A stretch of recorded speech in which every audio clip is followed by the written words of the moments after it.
Hey guys, I said Meet Simmons back with another video. Today we got a video from the Bishop. This man stayed dropping bombs, dropping gems, and as long as he's dropping them, we gonna react to them. And here we go. Any relationship that has no real reciprocity will die. Strong people will keep giving to you a long time. Eventually, when they don't see it coming back in similar capacity, they will eventually become convinced that the investment does not warrant a return. I tell you before you lose again, if you don't learn to give like you learn to get, every area that there is not reciprocity, it will die. Anything that takes more than it gives will eventually destroy the soil. See, somebody has never taught you how to give. They teach you how to take. Because any area that you expect more than you invest, you will live in a perpetual state of disappointment. You know, reciprocity is one of those things that has gone by the wayside. Yeah. It seems like everybody is in relationships, marriage, and everything for what they can get out of it. Doesn't that seem that way to you? Yeah. It's just like, oh, he got to make this amount of money. She got to have sex this far. We got to have sex this many times a week. Or he got to have it's like all this craziness, and nobody wants to reciprocate anything. Reciprocity is a job. It is something that you work on daily. Because make no mistake about it, in marriage, you're never going to get 50-50. It's never going to be 50-50. It's never going to be even. And I'm so sick and tired of hearing all this scorekeeping that goes on. Everybody wants to keep score.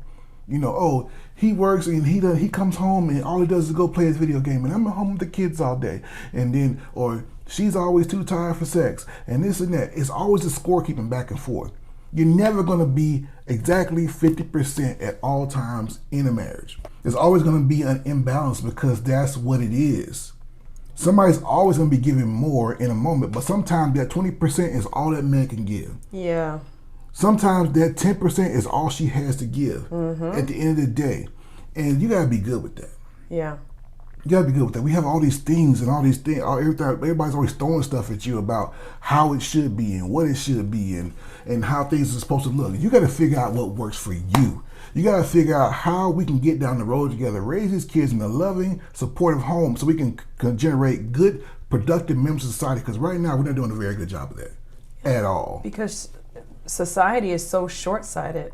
It's so for the immediate gratification, but it's not for the long game. It's not for the big picture. It's not for the longevity. It's all about the quickest way to get to this end that I want. So you get in the middle of a relationship and you've got that same mindset, it's the quickest way to get promoted on my job, the quickest way to lose weight. I'm gonna just take this pill. Like instead of doing things that would pay off over time and go through the process so you can mature and all those things that you get the benefit of, no one really wants to do that anymore. They want the quickest route possible. And when I think of reciprocity, I think of intentionality and I also think of the energy. Like what you're actually willing to do. So I can say all day long, like you love me and you provide such a wonderful home and environment for us and our family.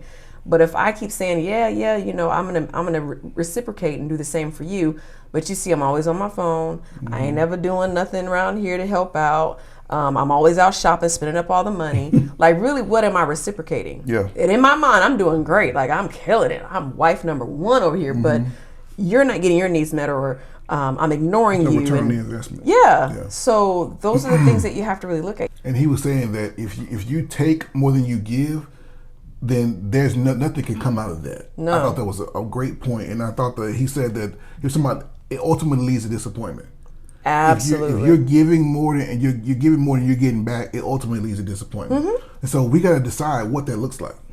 So what we've decided currently in our culture is that if you're not, let's say from a man's standpoint, as a man, most men will always hear complaints about not helping enough around the house, or not helping with the kids enough, or not being emotionally intelligent, and all the things or not that come bringing along, enough money, or not bringing enough money home, things like that. So now you're saying that my worth is attached to the deeds that I do. Yeah. And that if I don't do these deeds, then that absolves you from doing your part of the deal. Yeah, because you're not doing yours. Yeah, because disappointment set in. And so now we're in trouble.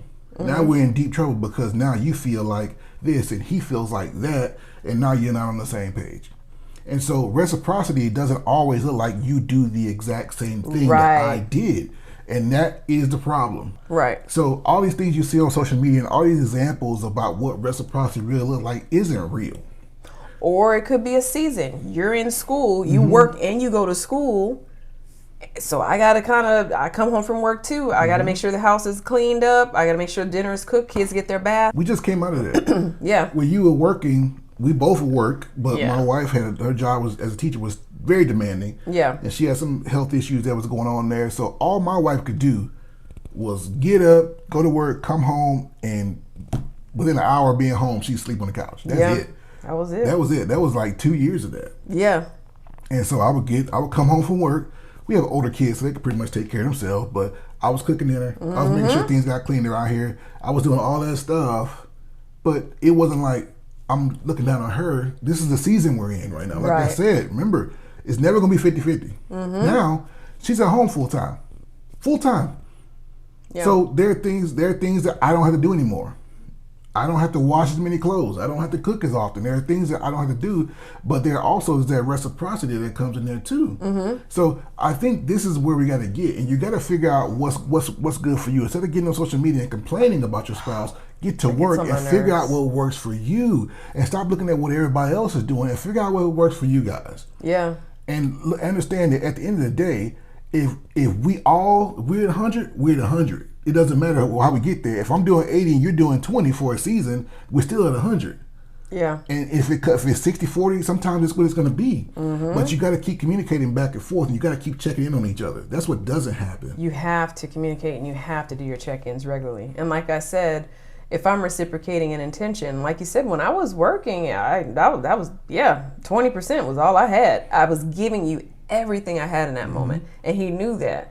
And we discussed it. And we knew that we had a plan. Yeah, we had a plan. We had a goal. This is where we're headed. We had a financial goal. Yep. And it was incumbent upon her working, and that's where we were headed. Yep. And I accepted that, and that was fine for that season. Yep. You got to keep communicating back and forth, because there's never this whole thing where, he's always going to be to help you with the kids, and she's always going to be available for sex. She's always going to be, or he's going to be that. That's not going to work.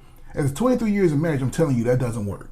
There is no 50-50. There isn't going to ever be enough where you can do this. There's going to be this situation where you get all your free time, and he gets all his free time, and the kids are just, everybody's taken care of, the house is clean, and it's a fairy tale. You better clean that one room that everybody come to. You better figure out what you can is get your non-negotiables. Yeah. What are we looking for here? Right. What's our goal? What's our goal? Is our goal to have a spotless home? Well, if that's the case, then we're probably not going to have dinner cooked every night. Is our goal to always have free time every evening for one another? Then we're probably not going to have a super clean house. Like, you have to understand what's going on here, because life is not this social media crap that everybody sees. It's not what it is, especially not marriage. And so at the end of the day, you got to figure out what's going to get you down the road. People really need to understand what marriage is, not what you think it is, but what it really is. Yeah. And it truly is two people that actually care about each other, that want to take care of each other, don't want to lord over each other, that has the same goal in mind. And you're accepting the roles and responsibilities that go along with it. Absolutely. And with that, that's enough said.